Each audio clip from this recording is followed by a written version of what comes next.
¿De qué era fecha la lluna? Berto tenía los huellos del revés y los pelos de punta de tanto mirar la lluna. Prestaba y pola vida vela movese pol cielo y lo mismo y daba la forma que tuviera, que se pareciera a un gacho de mandarina blanca o a un gran plato yechi, de cualquier manera y gustaba. ¿De qué estará fecha la lluna?, preguntábase a diario. ¿Será de zucre? ¿Será un papelín de plata? En guedellos como estos no lo dejaban dormir. Metanas la noche levantábase a mirala no más alto del cielo. ¿Será fría como los carámbanos de Navidad o caliente como los besos de mi mamá? Solo había una manera de poder contestar a todas estas preguntas, dijo Berto así. Tenía que ir en persona a la lluna. Pero dir a la lluna no era como llegase a la plaza o a la escuela, ni tampoco como ir a comprar pipes o en cada del xoco yacio Xuan. Y era de que abondo más complicado.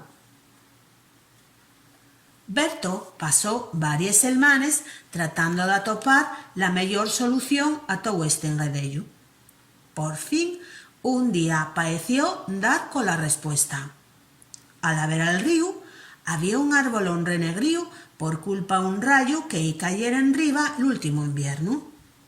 Tenía una forma muy rara, parecíase a una letra I gigante. Esto hirió a Berto la idea que no podía fallar.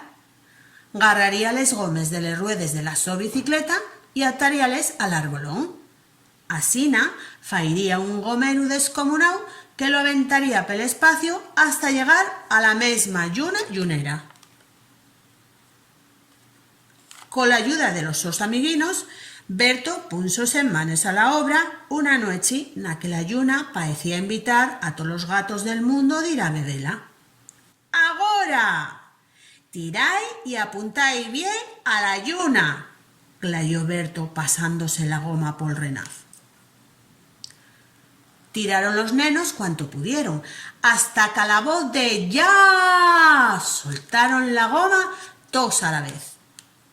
Y entonces fue ver a Berto salir por aire con los pelos espurríos, disparado igual que un cohete supersónico hacia el espacio. Al ratín, los dos amigos oyeron un gran potoplof, un ruido muy parecido al que falla el agua cuando y tiran con un morriello a la cabeza. ¡Eh! ¡Eh! Oyeron glayar para contra el río. Todos corrieron centellados para donde venían aquellas voces. Cuando llegaron, quedaron clisaos, los huellos como pelotes de ping-pong. Y era Berto. Estaba en medio del río chapoloteando dentro una gran lluna blanca. Ahora ya sé de qué ta fecha la lluna, glayó a los dos collazos desde el agua. Sélo mucho bien. Tuvieron que pasar varios días para que Berto recuperara de aquella mayudarona que lo mangó en la cama con fiebre y a indiciones. Pero cuando sanó, a todos los que querían saber de qué estaba fecha la lluna, él explicaba a ellos lo muy gallaspero. Veréis, la lluna es un charco de agua blanca y fría, tan blanca y tan fría que con solo tocarla da pulmonía. Sin embargo, cuando Berto quedaba soles y veía pasar la lluna como un barquín por riba un mar de estrellas, no podía menos que decirse con un filín de pena en los labios: ¡ay! ¡Ay! La lluna ye un sueño redondo, pero un sueño al fin.